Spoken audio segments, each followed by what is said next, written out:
Hi, Aaron, your guitar friend here. Today's episode is holding the guitar and making sound.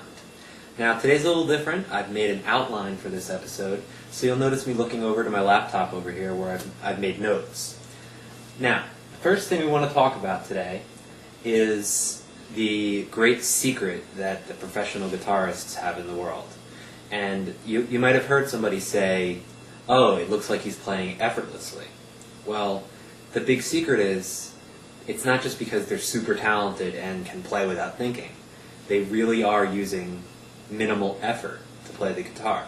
And I'm going to stress that today, about using the least amount of energy possible to get the job done. Okay? And first I want to start off with a little aside about people that may be left-handed out there. I myself am left-handed. And I want to recommend that you play the guitar right-handed anyway. I learned it, and it's really not a problem. If you play guitar left-handed as a left-handed guitar, then you're never going to be able to play other people's guitar, or you're going to have to learn how to play upside down.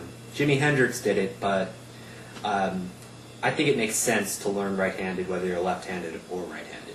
Okay, moving on. I want to first talk about our fingernails. I'm not meaning to alienate anyone out there who likes to play with pick. I believe most of what I'm talking about is the same for people that play with a pick.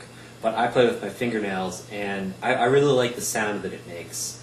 And my favorite guitar player, Mark Knopfler, exclusively uses his fingernails. So, and James Taylor, another good example. He gets a great sound with his fingernails. So the first thing I want to talk about is the left hand. This is the hand you're going to be using to press down on the strings of the guitar. So it's really important that you keep them cut all the way down to the bone. Just you don't want to have any fingernails getting in the way when you're pressing down on the strings. Now the right hand is a separate story. You might see like classical guitarists out there with these huge fingernails gawking out. And if you're like me, you don't really want to walk around with like fingernails looking like a girl, or it just doesn't make sense. Plus, if you're a piano player like me, the long fingernails get in the way of playing the piano. So my solution is to basically file my nails down to a point that they are short but nice and smoothly rounded.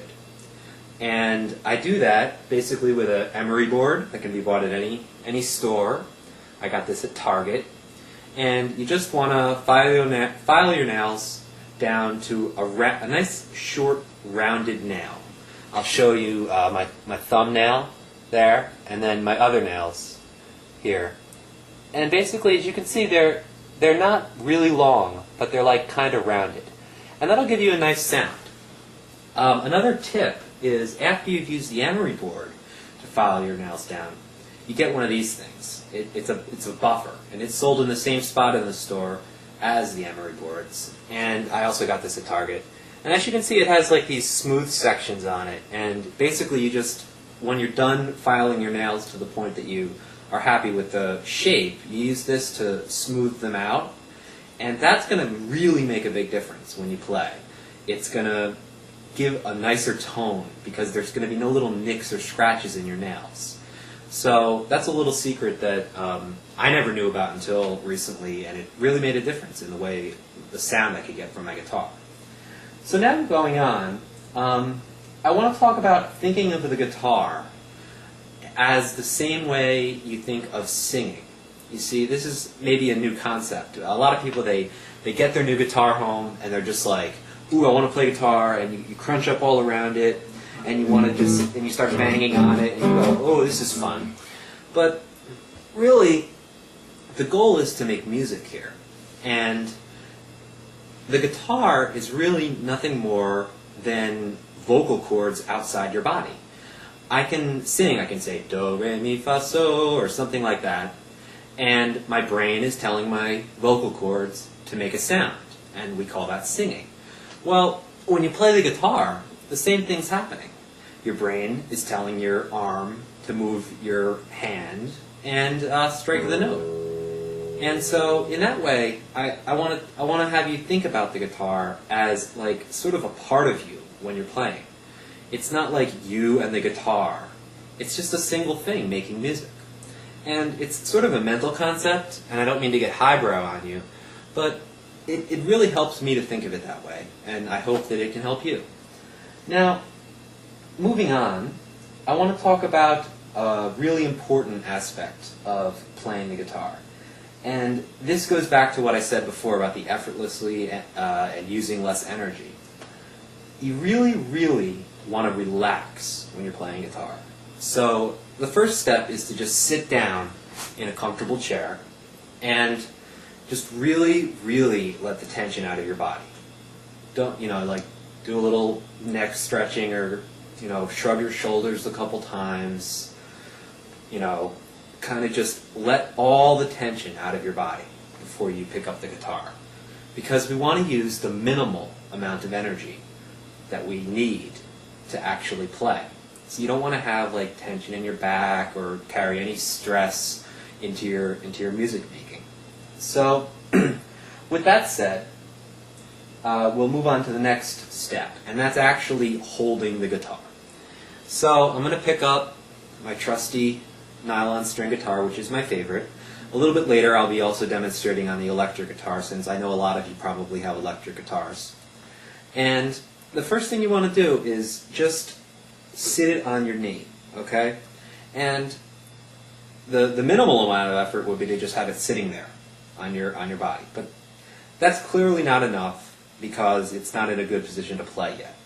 So what you do is you just pull it up snugly against your chest and just put your right arm over the guitar just enough so you can keep it there on your knee. So now I'm sitting here and I'm holding the guitar and I'm not using I don't feel any stress in my body. I don't, there's nothing extra going on except that my right arm is holding the guitar up against my chest. And a rule of thumb is this hump on the left side of the body of the guitar should be somewhere around the middle of your chest when you're holding the guitar. That's going to put it that's going to put the sound hole in the optimal position for your hand to be in a good spot to strike the strings. Okay, now moving on, getting through this pretty quickly. That's a good thing. We don't want these videos to go too long. We're basically going to talk about using just the thumb of your right hand. This could also be a pick for you pick players out there. I'm going to tell you how to start a sound and stop a sound on the guitar. That's all I want to focus on today. It's just starting a sound and stopping it.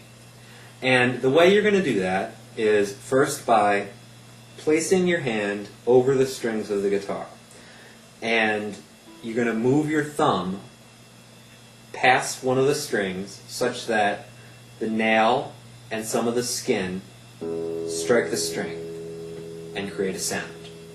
Now, here's a tip that I learned many years after I started playing guitar, and I found that it really, really helped. So I want to relay this to you. It is the actual muscles that I use to move my thumb.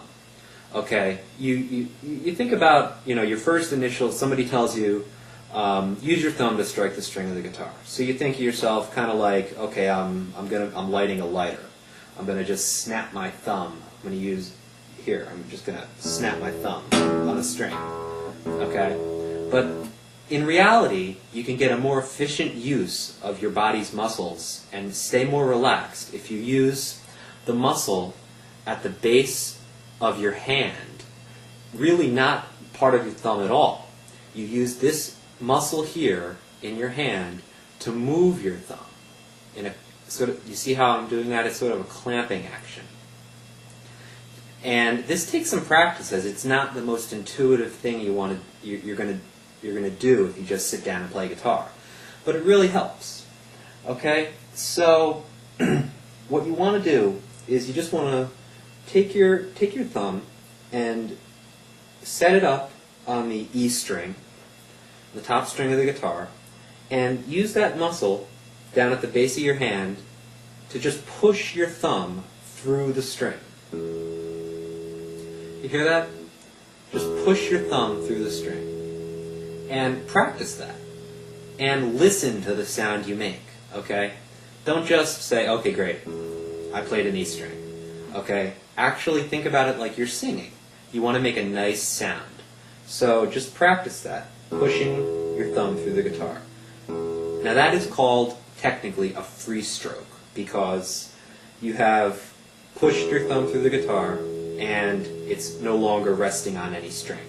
The other way to play a string is called a rest stroke, and that's the same thing, only your thumb is going to land on the string below it. See that? It was the same thing. I still use the same muscles to push my thumb, but my thumb landed on the string below it. That's called a rest stroke. And what I want you to do after today's lesson is just practice on the E string, the free stroke, and the rest stroke. And I really want you to focus on keeping your body relaxed and using the minimal amount of energy needed to make that sound occur. Okay, now the final thing I want to talk about is what you're going to do with your left hand after today's lesson. All I want you to do is use it to stop the sound. So start the sound with your thumb, and then use your left hand to just lightly touch the string that you played, and that'll stop the vibration of the string. Start, stop, start, stop, then rest stroke. Start, stop, start, stop. Okay, that basically sums up today's lesson. I hope that some of this advice was helpful to you. And don't grow bored with the idea that all you've done so far is play one string on the guitar. We're basically learning the fundamentals that are going to make you able to have a tone that is superior to the person that just picks up the guitar and just starts playing away and learns the traditional way. In the next episode, I'm going to teach you how to use your left hand to press the strings down. And we're going to learn just a few notes, and you'll actually start to get closer to the point that we can play songs and learn chords and things like that. But just stick with me. This is Aaron, your guitar friend, and I'll see you soon. Bye.